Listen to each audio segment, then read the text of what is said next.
नमस्कार मित्रों, क्या आप किसी पावर प्लांट में काम करते हैं? क्या आप पावर प्लांट में शून्य दुर्घटना के लक्ष्य को प्राप्त करना चाहते हैं? क्या आप पावर प्लांट में साइंटिफिक सेफ्टी मैनेजमेंट सिस्टम को लागू करना चाहते हैं? अगर आप इनमें से किसी भी प्रश्न से संबंधित हैं तो इस वीडियो को अंत तक जरूर देखें।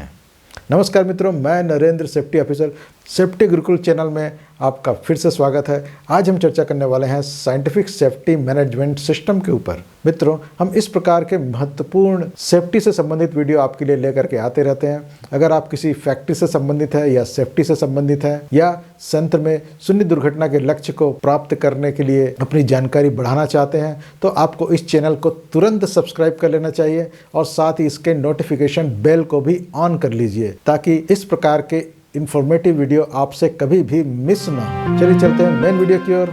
सबसे पहले तो देखते हैं कि ये साइंटिफिक सेफ्टी मैनेजमेंट सिस्टम क्या होता है। यह ऐसा सिस्टम है जिसमें कि 14 एलिमेंट्स होते हैं। ये 14 एलिमेंट्स क्या क्या होते हैं? इसमें सबसे पहला एलिमेंट होता है वो होता है हेल्थ एंड सेफ्टी पॉलिसी। किसी भी पावर प्लांट को सबसे पहले अपना हेल्थ एंड सेफ्टी पॉलिसी जरूर तैयार कर लेना चाहिए। ये होता क्या है? यह कर्मियों की स्वास्थ्य एवं सुरक्षा के संबंध में प्रबंधन की जो नीतियां होती है उसका एक डॉक्यूमेंटेड फॉर्म होता है और विस्तार में इसको बनाया जाता है। इसके बारे में एक विस्तृत वीडियो पहले ही चैनल पर पब्लिश किया जा चुका है जो कि आई बटन में आपको उपलब्ध हो जाएगा। इसका दूसरा तत्व क्या है? इसका दूसरा तत्व है सभी के दायित्वों को परिभाषित करना और दस्तावेजित करना। सभी के दायित्व मतलब संयंत्र के जो टॉप मैनेजमेंट के लोग हैं उनका क्या दायित्व है, फिर मिडिल मैनेजमेंट के लोग हैं उनका क्या दायित्व है, वर्कर्स का क्या दायित्व है, जो वहाँ प्लांट में प्रवेश के इच्छुक लोग आगंतुक हैं उनके क्या दायित्व हैं, प्रवेश चाहने वाले ड्राइवर, सप्लायर, इनका क्या दायित्व है इत्यादि। जितने भी लोग उस संयंत्र में प्रवेश कर रहे हैं उन सभी के दायित्वों को हमको पहले से ही निर्धारित करके रखना होगा, सभी के दायित्वों को परिभाषित करना होगा और दस्तावेजीकृत करना होगा और सभी तक पहुंचाना होगा ताकि उनको पता हो कि संयंत्र में सुरक्षा और स्वास्थ्य को बनाए रखने के लिए हमारे क्या क्या दायित्व हैं। साइंटिफिक मैनेजमेंट सिस्टम का अगला तत्व क्या है? साइंटिफिक मैनेजमेंट सिस्टम का तीसरा तत्व है सेफ्टी मैनुअल तैयार करना। संयंत्र का सेफ्टी मैनुअल ये किससे मिलकर के बना होगा? ये बना होता है, सबसे पहला होता है कि संयंत्र में लागू होने वाले जितने भी रूल्स, रेगुलेशंस, एक्ट्स और ऑर्डर्स जितने भी गवर्नमेंट के द्वारा लागू हैं उन सब को लेते हुए और साथ ही संयंत्र में जितने भी उपकरण लगे हुए हैं उनके निर्माता भी अपने उपकरणों में स्वास्थ्य एवं सुरक्षा को बनाए रखने के लिए कुछ अनुशंसाएं अपने सेफ्टी मैनुअल में या प्रोडक्ट मैनुअल में देते हैं। तो उन सब अनुशंसाओं को लेते हुए और संयंत्र में लागू होने वाले जितने भी रूल्स, रेगुलेशन, एक्ट्स और आईएस स्टैंडर्ड्स हैं उन सब को लेते हुए एक पुस्तिका तैयार किया जाएगा जिसे हम सेफ्टी मैनुअल कहते हैं। साइंटिफिक मैनेजमेंट सिस्टम का चौथा तत्व क्या है? अगला तत्व है जोखिमों की पहचान करना। किसी भी संयंत्र में ऐसे बहुत से तत्व हो सकते हैं जिनके के कारण वहां काम करने वाले लोगों का स्वास्थ्य प्रभावित हो सकता है, सुरक्षा प्रभावित हो सकता है, चोटें लग सकती है या कई बार मौत भी संभावित हो सकता है। तो इस प्रकार के सभी खतरों को पहचान करने के लिए हमको कोई प्रणाली स्थापित करनी होगी। इस प्रकार के खतरों की पहचान करने के लिए प्रक्रिया को स्थापित करना आवश्यक है। ये प्रक्रिया क्या हो सकता है वो सभी वर्कर्स को खतरे के बारे में चेतावनी देने का अधिकार दे दिया जाए जो कि फैक्ट्री एक्ट के हिसाब से वैसे भी एक अनिवार्य आवश्यकता है। दूसरा है सेफ्टी कमेटी मीटिंग्स के माध्यम से इस प्रकार के खतरों को सरफेस पर लाया जा सकता है और इस प्रकार से जो खतरे पहचाने गए हैं उनके प्रभाव को घटाने के लिए या उनके निराकरण के लिए विधि स्थापित करना, ये भी साइंटिफिक मैनेजमेंट सिस्टम का एक तत्व है। पांचवा तत्व क्या है? पांचवा तत्व है रिसोर्सेस उपलब्ध कराना। अब हमने जो सेफ्टी मैनेजमेंट के लिए इतने सारे कार्य जो हम अभी बता चुके हैं और आगे बताने वाले हैं तो उन सब को क्रियान्वित करने के लिए बहुत सारे रिसोर्सेज की आवश्यकता होती है। सबसे पहला आवश्यकता होती है मानवीय रिसोर्सेज की, यानी कि वर्किंग हैंड की। जैसे कि एक सेफ्टी ऑफिसर को ही अगर बोल दिया जाए कि आपको सारा सेफ्टी मैनेज करना है चाहे कितने भी लोग हैं तो ये संभव नहीं होता। इसमें यह भी बताया गया है कि अगर 500 वर्कर हैं तो आपको एक सेफ्टी ऑफिसर नियुक्त करना ही है और इसके अतिरिक्त प्रत्येक 1000 वर्कर्स के ऊपर एक अतिरिक्त सेफ्टी ऑफिसर की नियुक्ति किया जाना है। तो इस प्रकार से सबसे पहला आता है मानवीय रिसोर्सेज, नेक्स्ट होता है भौतिक रिसोर्सेज। अब इन सभी अपने कर्तव्यों के निर्वहन के लिए सेफ्टी डिपार्टमेंट के पास भौतिक रिसोर्सेज यानी कि वाहन इत्यादि, ऑफिस इत्यादि ये और कंप्यूटर आदि, इन सब की उपलब्धता भी आवश्यक है, तभी वे अपने कार्यों को सही प्रकार से कर सकते हैं। अगला है वित्तीय संसाधन उपलब्ध कराना, जो भी रूल्स रेगुलेशंस फॉलो करवाने हैं और कई आवश्यक चीज़ों की खरीद करनी है, इन सभी के लिए भी धन की आवश्यकता होती है। तो अगर इन सभी के लिए धन भी उपलब्ध कराया जाए तभी ये सभी चीज़ें लागू हो सकती है। तो उनको पर्याप्त मात्रा में वित्तीय रिसोर्सेज भी उपलब्ध कराए जाएं। इन सभी कार्यों के लिए डेडिकेटेड जो लोग हैं उनको पर्याप्त मात्रा में संसाधन उपलब्ध कराया जाए, चाहे वो वित्तीय हो सकते हैं, भौतिक संसाधन हो सकते हैं या फिर मानवीय संसाधन हो सकते हैं। साइंटिफिक सेफ्टी मैनेजमेंट का छठवां तत्व क्या है?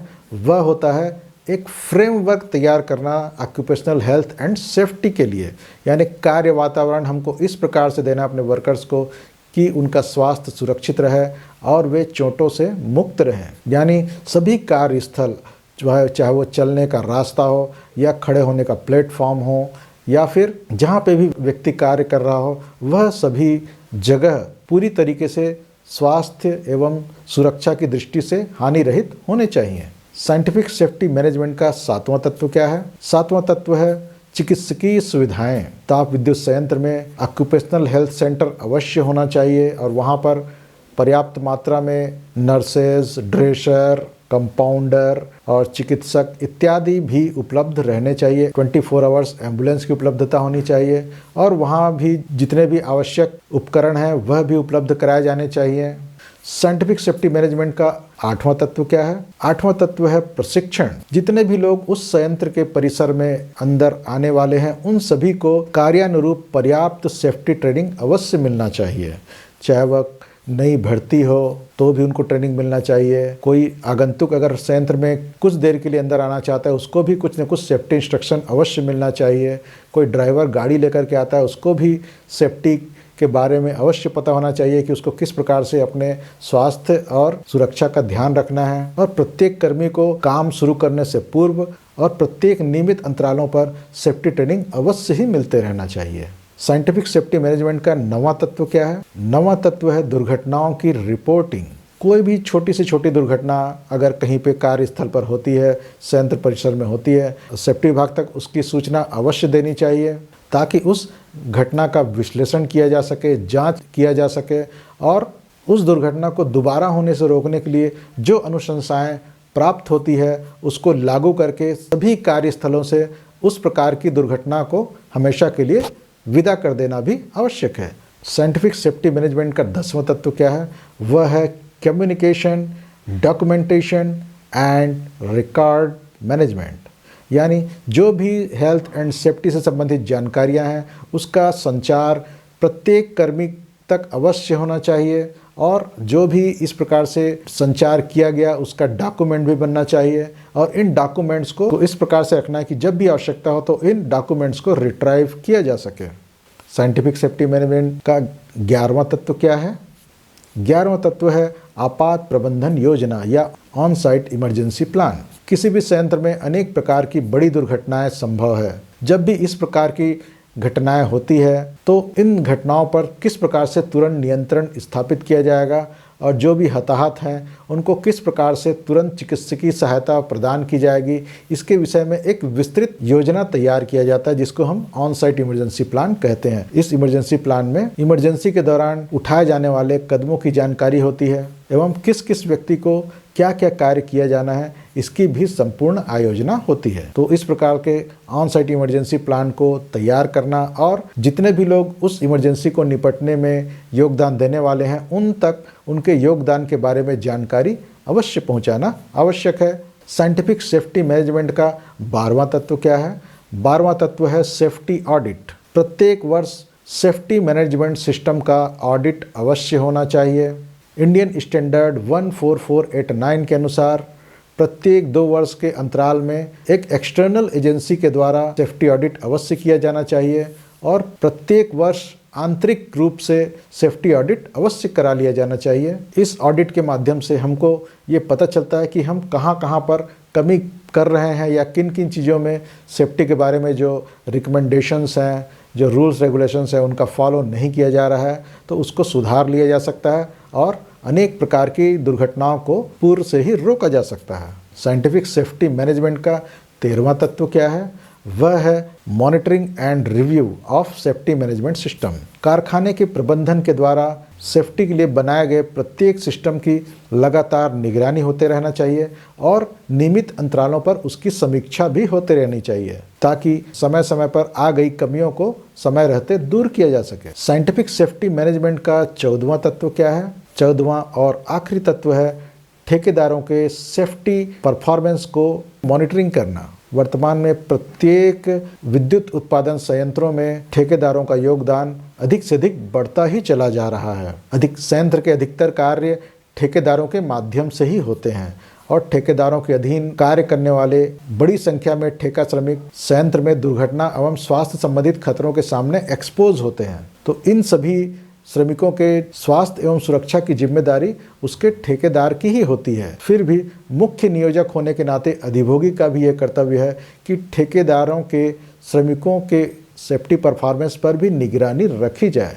और कोई भी कमी पाए जाने पर चेतावनी या दंड के माध्यम से ठेकेदारों के सेफ्टी परफॉर्मेंस को सुधारा जाए। तो मित्रों, इन 14 तत्वों के माध्यम से हम किसी भी विद्युत उत्पादन संयंत्र में साइंटिफिक सेफ्टी मैनेजमेंट को लागू कर सकते हैं। साइंटिफिक सेफ्टी मैनेजमेंट को लागू करना ये कोई वैकल्पिक व्यवस्था नहीं है, यह मैंडेटरी है और केंद्रीय विद्युत प्राधिकरण के आदेशानुसार इसको प्रत्येक विद्युत उत्पादन संयंत्रों में स्थापित किया जाना है। तो इन सभी 14 तकनीकों को आप भी अपने विद्युत उत्पादन संयंत्र में स्थापित करिए और अपने संयंत्र को दुर्घटना से मुक्त बनाइए। तो मित्रों, आज की जानकारी आपको कैसी लगी? अगर ये वीडियो आपको पसंद आया हो तो इसे लाइक जरूर करें, अपने मित्रों को भी शेयर करें और अब तक अगर आपने इस चैनल को सब्सक्राइब नहीं किया है तो इसे सब्सक्राइब कर लें ताकि इस प्रकार के इन्फॉर्मेटिव वीडियो आपको हमेशा मिलते रहें। अगला आने वाला वीडियो भी बहुत ही इंपॉर्टेंट होने वाला है, तो इसको भी पूरा अंत तक अवश्य देखें।